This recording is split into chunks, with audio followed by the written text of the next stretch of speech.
Pencampwriaeth yn parhau fan hyn ynghylch y Defaid, a ni nawr yn adran y Croesfridiau. Mae'n dda, dy fi weid, dwi wedi cael cwmni gŵr a graig siwr bore, a so rwy'n cwmpa mas eto. Chi'n neud o dda fan hyn? Mae digon bian mi'n digon bian. Dim to. Dadle iach i fi a Gary'n galw fe, mae'n bwysig yn dweud. Rhaid Anwen, ni yn adran y Croesfridiau, a dyma'r math o un mae'r rhan fwyaf ffermwyr yn cynhyrchu. Wel ie, mae'n ffantastig gweld y gwahanol brydiau yma, ti'n bod. Ti'n edrych ar y ramsers yr NSA, ti'n gwybod, mae pawb yn dod i dewis o dethol i herddod, a wedyn dyma cynnyrch i ni'n gweld o rheini, ynddo fe? A wrth ni'n edrych o amgylch, mae ni'n ŵyn yma o bob lliw a llun. Oes wir, mae'n adran ddiddorol ofnadwy yn dydy. Mae'n yr holl wahanol groesau a bridiau sy'n cael eu croesi i drio cyrraedd y gôl yma o gael wyn tewon de. A mae o yn sicr yn gweithio ar bobl yma, achos mae'n wyn arbennig o'n blaenau ni eto, ond oes? Wel, wedyn ni, mae Michael Owens yn mynd yn starfo, mae mae'n cynno siwr, achos wedyn ni hwn yn gyflym yn dweud. Mae'n symud yn ffast heddi, dau o'n smart iawn, a threin tynnu'n llygad i pan ddeithon nhw fewn i'r ring i ddeud y gwir. Maen nhw yn matcho, yn nice. A lliwau neis ar eu pennau nhw hefyd. A fi'n gwybod Dylan, Suffolk yw dyfryd i, wel, hanner dyfryd i ti ar llun o fe.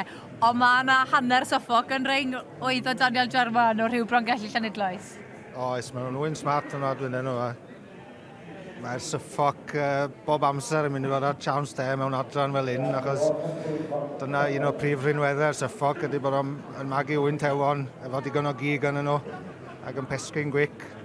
A chi wedi trio lenni, croesi nhw gyda'r llun, Suffolk croes llun, a ni'n gweld rheini ar y cyfryngau cymdeithasol da chi, ond nhw'n oen gwerthu gweld. Do, hydra diwetha, benderfynon ni groesi hanner y ddiadau efo'r hyrdod Suffolk, a geson ni yn siomi o'r ochr orau, dweud y gwir, oedd yr wyn wel, i fi ddeud fy hun, oedd nhw yn ffantastig, a wedi pesgu'n gwic, a wedi mynd off y ffarm yn gwic, sydd yn golygu bod y bottom line yn well o diwedd y dydd.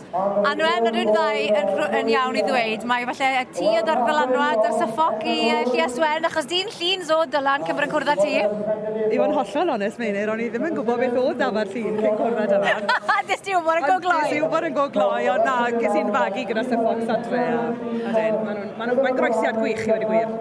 A dyna ni'n gweld nawr bod y canlyniadau wedi dod mewn arbennig o dda. So felly, i gadarnhau, Daniel Jarman o Rhywbron Gelli Llanidloes yn ennill adran y Brydiau Croesfridiau gyda'r Suffolk Croes y ddafad fynydd. Arbennig, ynddo fe? Llongyfarchiadau iddo fo. Ie.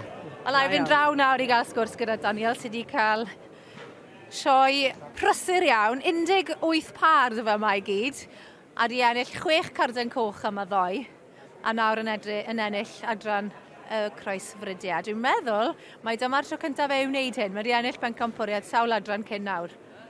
Ond dyma ni. Daniel, llongyfarchiadau. Amazing. Well done you. What a show. Yeah. How are you still on your feet?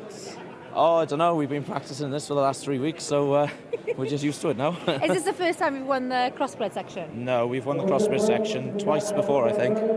Yeah, so. Yeah. But first time we've had 3 pairs of lambs out in the championship. Yeah, that was a good goal. Yeah, so very pleased. Keep it going now. Yeah. A Michael, wedi joio hyd yn hyn, mynd yn dda? Mor belled, yn iawn. Very good. So ti'n chwysu to, chwaith? Na, dim eto. Mae'n gynnar to, yn dwi. Ti'n joio? Na, wedi'n mynd ydi, oedd ein yn gwrdd bar. Oedd nhw'n agos, oedd nhw'n, dwad, fair play. Lot o safon yn y cher yma. Mae'n dipyn o'n job, ond fi'n joio, yn dwi. Ond fe, pob lwc i ti. Diolch yn fawr ti. Mae'n mynd yn dda dy ti. Mor belled.